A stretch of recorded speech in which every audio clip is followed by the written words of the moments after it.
du triathlon de la mode éthique, on vous propose donc de réaliser une parure, mais de la réaliser à partir de vêtements ou objets en lien avec la pratique du sport, mais de seconde vie.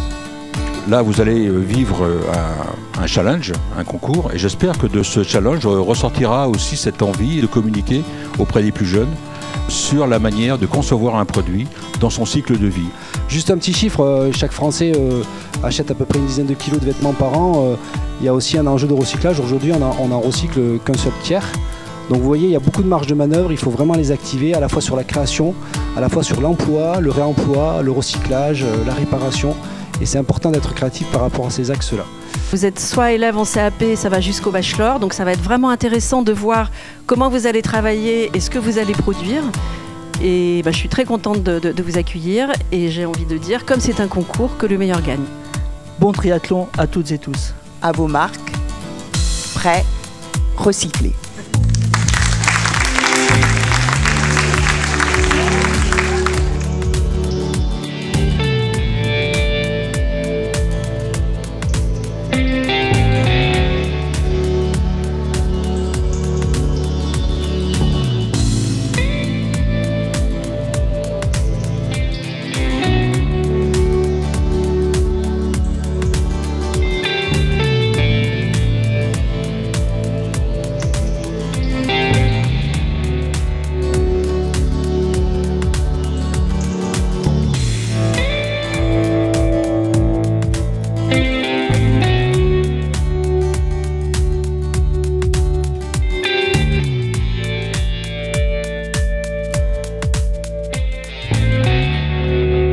Notre organisation est vraiment implantée sur la Nouvelle-Aquitaine. On propose des prestations d'upcycling, que ce soit aux industriels textiles, à des entreprises, des grandes entreprises, des collectivités et autres.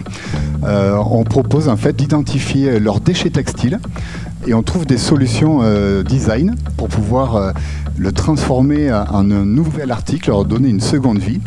Mais on fait fabriquer à partir de bouteilles plastiques recyclées, de déchets textiles recyclés, de la pulpe de bois récemment et aussi dès l'année prochaine de l'huile de ricin.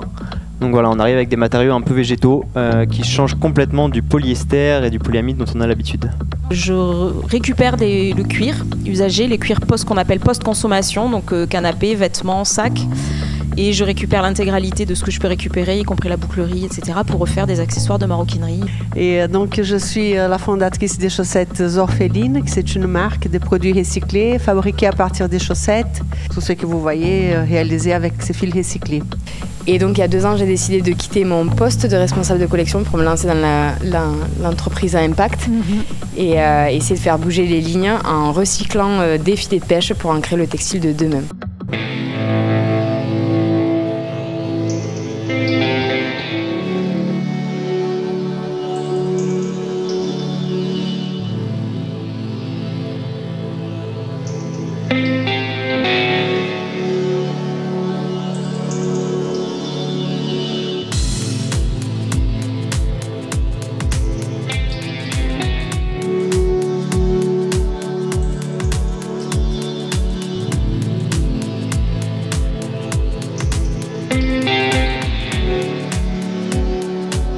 Qu'est-ce qu'on peut trouver en grande quantité en centre de tri ou vraiment en seconde main.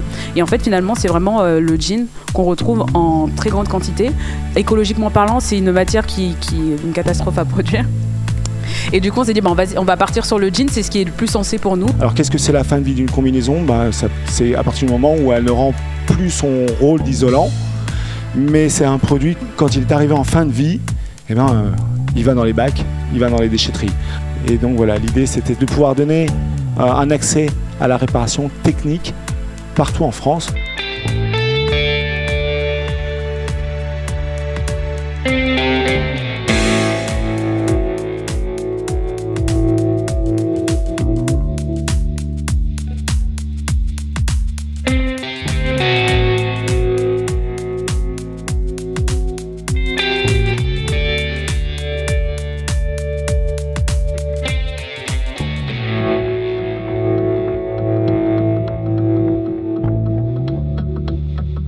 on a défini une charte de réparation type qui existe sur chaque vêtement, puisqu'on sait que par catégorie, il y a toujours les mêmes défauts qui reviennent.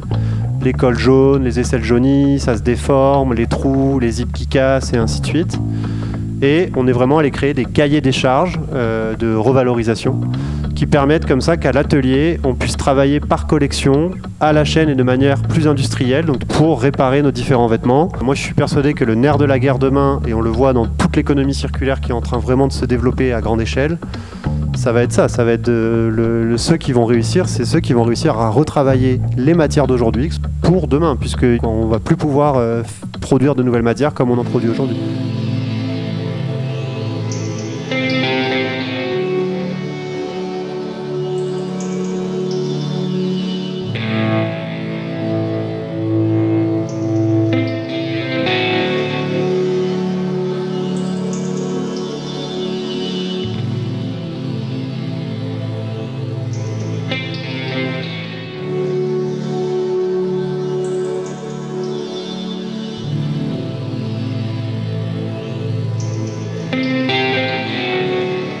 Alors moi, du coup, j'essaye de faire qu'il y ait des lois qui obligent les entreprises à respecter les droits humains dans le secteur agroalimentaire et du coup aujourd'hui ce qui nous intéresse aussi dans le secteur coton-textile.